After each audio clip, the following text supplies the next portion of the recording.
Alors, Desofilm, encore eux, propose une petite série de 3 zooms. Alors, ce n'est plus des focales fixes et on part sur des zooms, comme ils ont eu l'habitude de faire dès le début, car on les a connus à l'époque sur des zooms micro 4 tiers. Voilà. Alors, on va regarder un peu, on va un peu discuter de ce qu'on peut penser de ces 3 zooms Desofilm, les Kata Ace. On regarde ça tout de suite.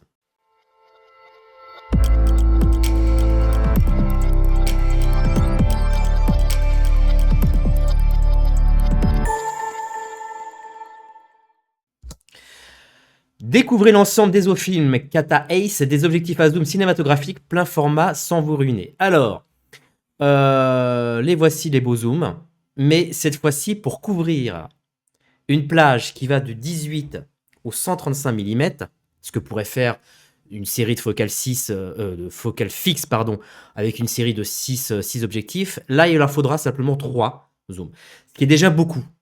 Parce que généralement, pour couvrir une focale de 18 jusqu'au 100 mm, on se contente généralement de 2 zooms.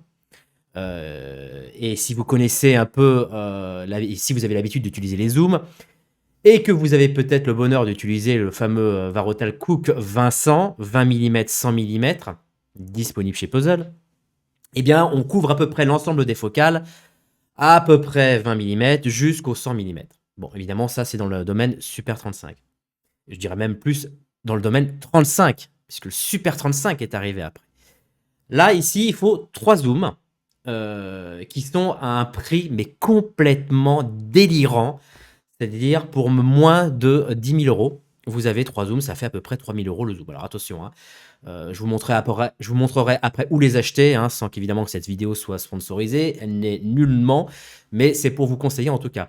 On a un premier zoom pardon, qui fait 18-35 avec un carrossage, moi, qui me fait penser au zoom Fujinon. Je vous montre, voilà, ça ressemble à ça. Ça, c'est le zoom Fujinon, le 1945, qui ouvre aussi à 2.9. Mais voilà, qui ressemble un peu en termes d'ergonomie à ces fameux zooms. Et voilà, donc on remarque à chaque fois que les low cost, quand ils sortent des objectifs, ça ressemble toujours à un objectif qu'on connaît d'une grande marque.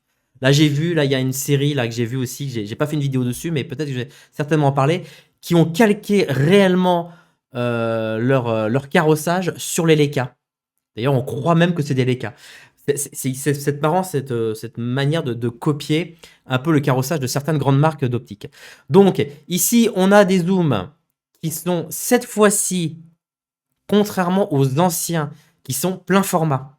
Oui, parce que il y a eu des zooms, c'est pas les premiers zooms pour du 35, du Super 35, ou voire même plus du full frame, qui sont déjà sortis, puisque Deso avait déjà fait des zooms qui étaient le 20-55 et le 50-125, qui ouvrent à 2.8, mais uniquement dans la gamme Super 35, en mode PL ou en mode EF. Alors là, c'était beaucoup plus intéressant, comme quoi moi j'ai sérieusement hâte qu'on revienne au Super 35, parce que là les objectifs sont nettement moins chers.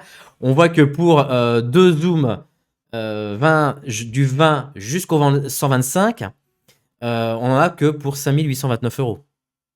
TTC, je crois. Hein. Si je suis sur Miss Numérique, je pense que je dois être en TTC. Donc voilà, et qui sont similaires, quoi, d'ailleurs. Hein. Voilà, donc c'est pas les premiers, mais cette fois-ci, ils sont en full frame, et le fait qu'ils soient en full frame, ils ouvrent à 2.9. Alors c'est pas grand-chose, hein, 2.8, 2.9, et ils sont par nombre de 3. Voilà, donc il faudra s'habituer. Alors évidemment, ils ont une ergonomie parfaite, ils sont pas trop lourds, donc possibilité de les utiliser éventuellement sur un Ronin. Il y a pas mal de montures interchangeables, PL, EF et LPL, pour les montures large format. Donc voilà, c'est toujours pratique. Alors, l'avantage du zoom, c'est que c'est vrai que moi j'aime parfois travailler au zoom parce qu'on va beaucoup plus vite. Mais si finalement on se bataille toute une série du 18 au 135 en naviguant entre 3 zooms, je ne sais pas si réellement on va aussi vite. C'est-à-dire que là, pour le coup, dans ces 3 zooms, je ne sais pas si le gain de temps zoom a son importance, dans le sens où on sera de toute manière obligé à un moment donné de changer de focale. Et j'ai peur, moi, ce qui me fait un peu peur, c'est de se dire, bon, alors je vais resserrer, je vais me mettre au 35, par exemple, si j'ai le 18-35, et je me dis, putain, je suis pas assez, j'aurais aimé être au 50 mm. Et oh non, Balex, hein, j'ai pas le temps de changer l'optique, hop, je me rapproche.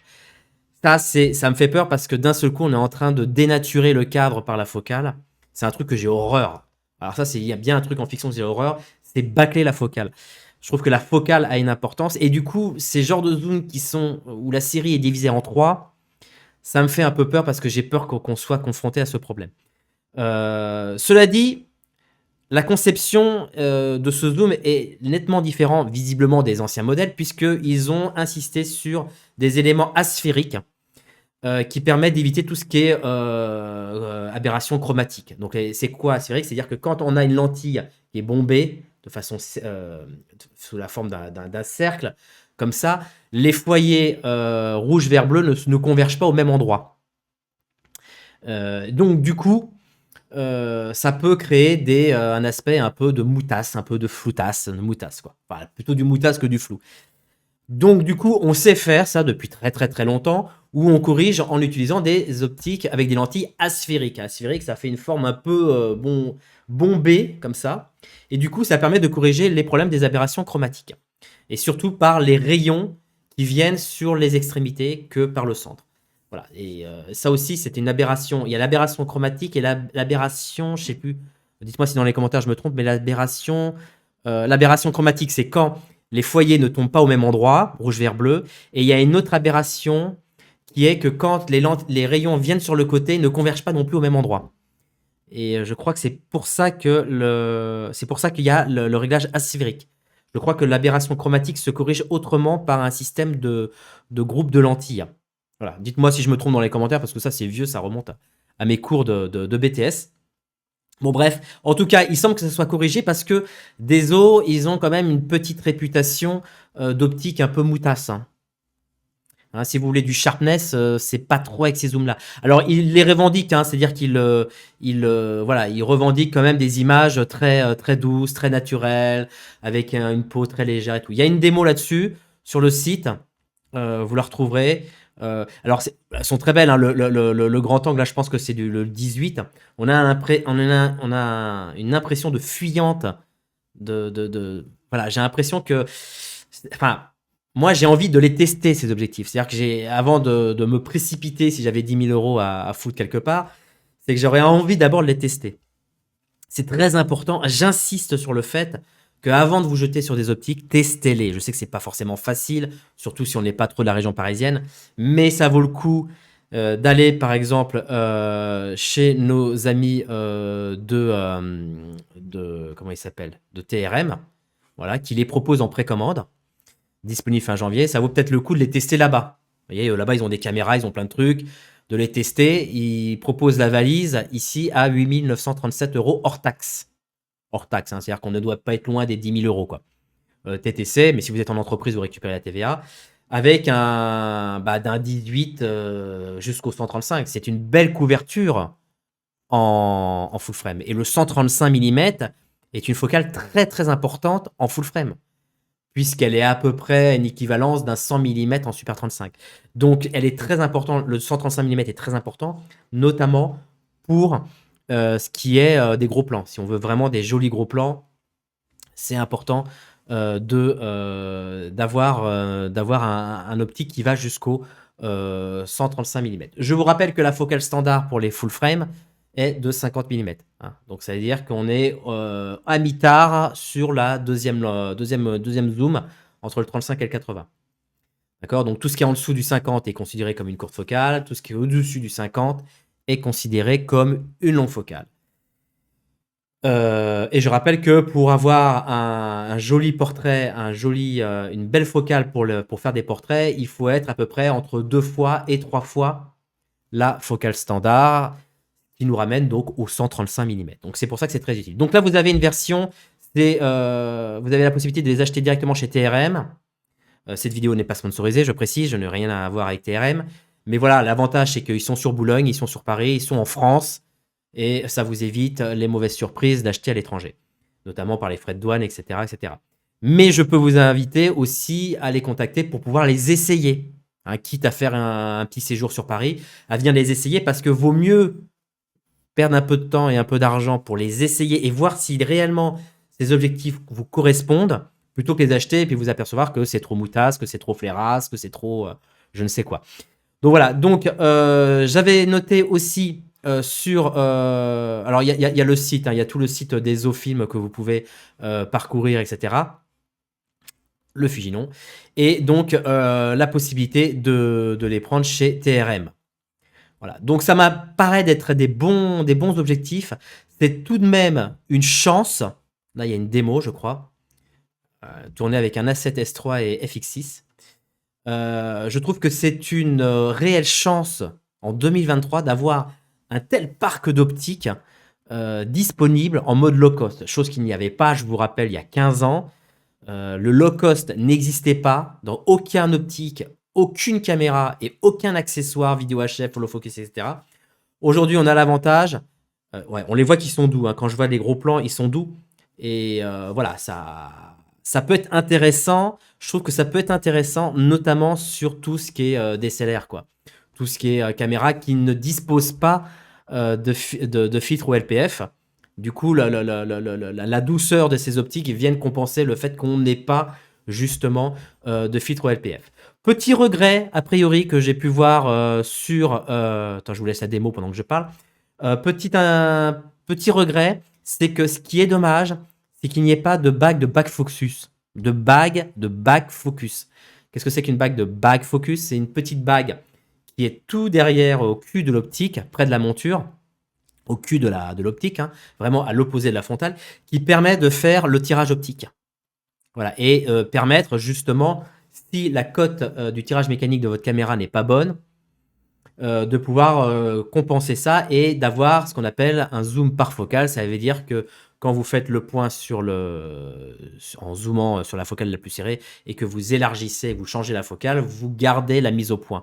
Bref, vous gardez la mise au point quelle que soit la focale. Et ce qui aurait été bien, c'est justement, comme vous êtes quand même sur 3 zooms, que les 3 zooms soient calés à peu près identiques. Il se peut que lorsque vous le passez d'une caméra à une autre, le tirage mécanique, c'est-à-dire la distance entre le capteur et le point d'appui de la monture, soit à quelques micromètres, pas exact.